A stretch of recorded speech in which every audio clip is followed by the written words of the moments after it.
আসসালামু আলাইকুম। আহ, আপনাদের যাদের ভগ্নাংশ ম্যাথ করতে প্রবলেম হয় বা ভগ্নাংশ রিলেটেড ম্যাথ দেখলে একটু ভয় ভয় লাগে তাদের জন্য আজকের এই ক্লাসটা। বেসিক্যালি আজকের ক্লাসটা হচ্ছে মিশ্র ভগ্নাংশ দেখানোর চেষ্টা করব। মিশ্র ভগ্নাংশ থেকে কিভাবে শতকরায় প্রকাশ করা যায় বা পার্সেন্টেজে হিসাব করা যায় সেই জিনিসগুলো আজকে একটু করে দেখাবো। তো একটু ম্যাথে চলে যাই। তো এখানে আমাদের দুইটা ম্যাথ দেওয়া আছে বা দুইটা ম্যাথ আমি সিলেক্ট করে রাখছি মিশ্র ভগ্নাংশে। মিশ্র ভগ্নাংশে দুইটা ম্যাথ এখানে। এই টাইপ অফ ম্যাথগুলোর ক্ষেত্রে এটা কিন্তু মিশ্র ভগ্নাংশে আছে, তো আমাকে এটাকে একটা নর্মাল ভগ্নাংশে বের করে নিতে হবে।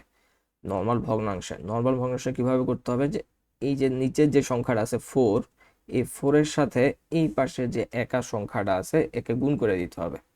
তাহলে 4 তেরং হচ্ছে 52, 4 তেরং হচ্ছে 52।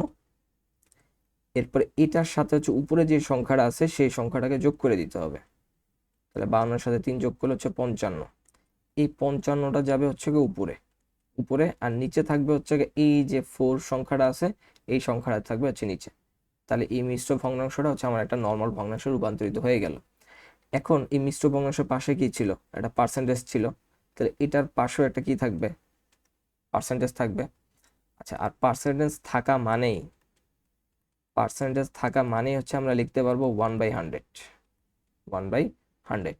এখন এটাকে ক্যালকুলেশন করতে হবে, কাটাকাটি করতে হবে। আমি যদি এটাকে 5 দ্বারা কাটি 20 হবে, এটাকে যদি 5 দ্বারা কাটি 11 হবে, আর যায় 11 হবে উপরে, নিচে হবে হচ্ছে 80। এটাই হচ্ছে আমাদের অ্যান্সারটা। কত সহজ না? আমি যদি এখানে একটু আসি, এখানেও সিমিলার নিয়ম। এই শিশুটির সাথে হচ্ছে 3 গুণ করতে হবে, তার সাথে হচ্ছে এই 2টা যোগ করতে হবে। তো শিশুটির সাথে যদি আমি 3 গুণ করি তাহলে কত হবে? আম, 66-র সাথে যদি 3 গুণ করা হয়, 3 6 হচ্ছে 24, তাহলে 3 6 হচ্ছে 180, 204 হবে, 204 হবে। আর তার সাথে আবার 2 যোগ, তাহলে হচ্ছে হবে 206। এই 206 যাবে হচ্ছে উপরে, নিচে যাবে হচ্ছে এই যে 3 আছে এই 3টা যাবে হচ্ছে নিচে। ইন পার্সেন্টেজ ছিল, তাহলে এটাকে হচ্ছে আমরা লিখতে পারবো 206/3 ইন্টু 1/100, 1/100।